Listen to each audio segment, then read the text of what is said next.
मेरी लाइफ एक रूटीन थी। सुबह उठो, खाओ, मेट्रो की तरफ भागो, 8:15 पर ब्लू लाइन में घुस जाओ। रोज नोएडा इलेक्ट्रॉनिक सिटी से राजीव चौक तक वही भरी हुई ट्रेन। भीड़ कम नहीं होती थी, लोग धक्का मुक्की कर रहे थे, हर कोई जल्दी में था। मुझे इससे नफरत थी। पसीना, शोर, जगह के लिए कभी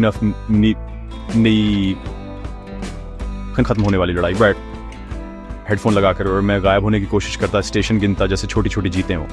मेरी दुनिया डिब्बों में बंद थी, अपार्टमेंट, मेट्रो, क्यूबिकल। मैं सोचता था कि क्या एडल्टहुड में बस यही सब है, कम्यूट, काम, रिपीट, हजारों चेहरे, लेकिन मैंने कभी किसी को ठीक से देखा नहीं। मैं बस एक और धुंधला चेहरा था। मेरे सपने थे फोटोग्राफी, ट्रैवल, लेकिन वे बहुत दूर लगते थे, रोज की भाग दौड़ में खो गए थे। मेट्रो सबसे अकेली जगह थी, भीड़ में भी। शाम की राइड्स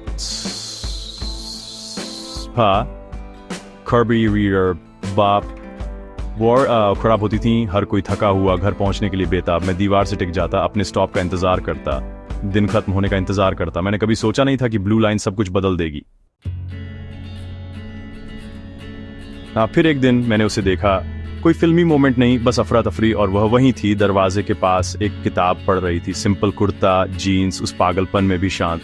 वह मेरी सीक्रेट हाईलाइट बन गई, हमेशा उसी जगह पर, हमेशा एक किताब के साथ। मैंने मन ही मन उसे अनन्या कहा। उसे पता भी नहीं था कि मैं एग्जिस्ट करता हूँ। मैंने उससे कभी बात नहीं की, बस दूर से देखता रहा, छोटी छोटी बातों को नोटिस करता रहा। उसकी भौहें, उसकी मुस्कान, जिस तरह से वह अपने बाल समेटती थी। वह मेरी सिली सी छोटी सी दुनिया की स्टार थी। मेरा कम्यूट एक गेम बन गया। अनन्या को ढूंढो। क्या वह आज वहां होगी, ब्लू कुर्ता या पीला? मैं उसके बारे में कुछ नहीं जानता था, लेकिन उसे देखकर भाग दौड़ सहने लायक हो जाती थी। वह मेरी रूटीन में एक छोटा खुशनुमा राज थी। और मैं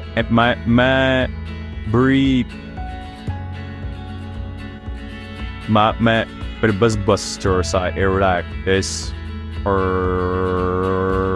चेसर आरी तो वॉइट फ्लैट सो 9 दिस, लेकिन उसने मुझे महसूस कराया कि मैं दिख रहा हूं। मेरी दुनिया का एक नया सेंटर था। दिन हफ्तों में बदल गए, लेकिन रूटीन बदल गया। कभी कभी मैं उसे अपनी तरफ देखते हुए पकड़ लेता, बस 1 सेकंड के लिए। हमारी आंखें मिलती, फिर हट जाती। क्या ये सच था या बस मेरी कल्पना? हमने खामोश नजरें शेयर की, भीड़ में एक सीक्रेट भाषा। मुझे उसका स्टॉप पता चला, मंडी हाउस। मेरे स्टॉप से 2 पहले। जब वह जाती तो ट्रेन खाली खाली लगती। मैंने अपनी सुबह का समय उसके कोच को पकड़ने के लिए सेट करना शुरू कर दिया। जहां वह चढ़ती थी वहीं खड़ा होता। मैं उसे डराना नहीं चाहता था, इसलिए मैंने इंतजार किया। एक साइन का, एक अवसर का इंतजार। हमारा कनेक्शन अनकहा था, लेकिन इसने कम्यूट को इलेक्ट्रिक बना दिया। मैं पेशेंस रखता था, उस अफरा तफरी में इंतजार करना सीख रहा था। ब्लू लाइन मुझे जितना मैंने सोचा था उससे कहीं ज्यादा सिखा रही थी। फिर एक मंगलवार को सब कुछ बदल गया। ट्रेन स्टेशनों के बीच रुक गई, लाइटें टिमटिमाई, लोग लड़खड़ाने लगे। उसके हाथ से किताब फिसल गई, मेरे पैरों के पास गिरी। हमारी आंखें मिली, कोई शर्म नहीं, बस साझा कंफ्यूजन। मैंने उसकी किताब उठाई, the God of small things, और भीड़ से होते हुए उसे वापस करने गया। मुझे लगता है ये आपकी है, मैंने कहा। मेरी आवाज कांप रही थी, हमारे हाथ छूटे। वह मुस्कुराई, एक सच्ची जेन्युइन मुस्कान। थैंक यू, उसने कहा। उसकी आवाज सॉफ्ट थी। एक पल के लिए अफरा तफरी गायब हो गई। बस हम थे, आखिर बात कर रहे थे। ट्रेन फंसी हुई थी, लेकिन मुझे परवाह नहीं थी। यूनिवर्स ने मुझे एक मौका दिया था। उसकी मुस्कान उस अंधेरी टनल में सबसे चमकदार चीज थी। सब कुछ पॉसिबल लग रहा था। ट्रेन 20 मिनट तक फंसी रही। 20 मिनट जिसने सब कुछ बदल दिया।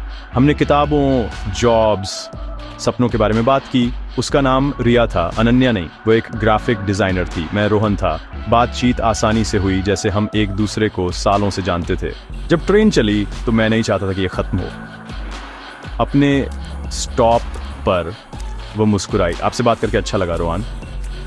अगले दिन उसने मेरा इंतजार किया। हम साथ में राइड करते थे, उसके बाद हर दिन। हमारी नजरें हंसी में बदल गई, हमारी रूटीन उम्मीद में। मेट्रो हमारी दुनिया बन गई, प्राइवेट, स्पेशल।